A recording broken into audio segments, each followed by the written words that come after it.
are a few things that the narcissist wants from you or wants you to think after the relationship is over. I don't know how many there are going to be, so I'm just going to say a few.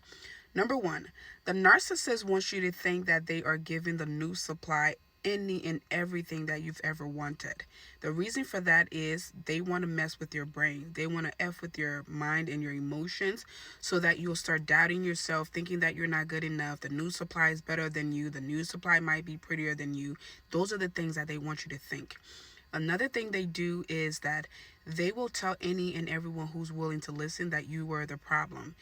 They want you to think that, so again, you'll start to mess with your own head, thinking that you are in fact the problem. This is one of the reasons why a lot of the supplies end up in therapy, because they have been told for so long that they are in fact the narcissist, they are the problem, so they want to fix themselves.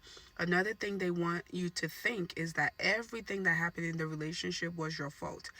No amount of begging and pleading and crying and anything you did to try to fix the relationship was good enough. They want you to think that the reason the relationship ended was your fault, even if they were the one who discarded you or if you discarded them. They want you to know that or think that it was your fault. Another thing they want you to know is that the new supply is better than you. They'll even tell you the new supply is better than you sometimes. They'll tell you the new supply is prettier than you, and they'll act like it. Remember, the narcissists live their life that like people are watching, and they especially live their lives like you're watching. So because they know that you're watching, they will post the new supply, they'll praise the new supply, they'll take the new supply to nice places, vacations, and things like that. The reason for that is because they want you to think that, again, you were the problem and the new supply is better than you. But as you know, all of that is a facade. It's all fake. They did the same thing to you. Now they're doing it to the new supply. When they were doing it to you, they were trying to make somebody before you jealous. Now they're trying to make you jealous with the new supply. Another thing they'll do is that they will block you on everything but leave one door open so that you can reach out to them.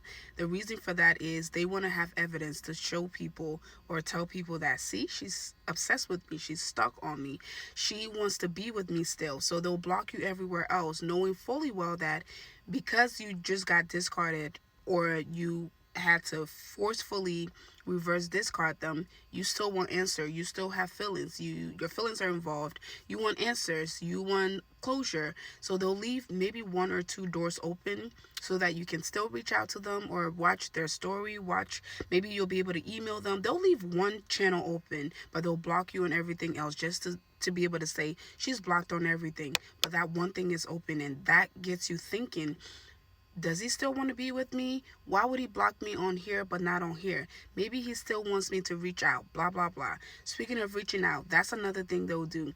They'll leave a door open so you can reach out to them. The reason they're not probably reaching out to you or trying to hoover you back is because they want you to hoover them. They feel like the price.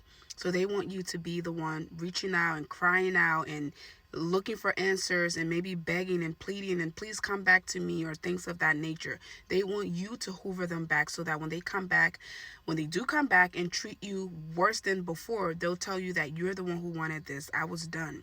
You were the one who wanted this, and they'll blame you again for all the issues. Another thing they want you to think is that they are better than you, that they can do better, right?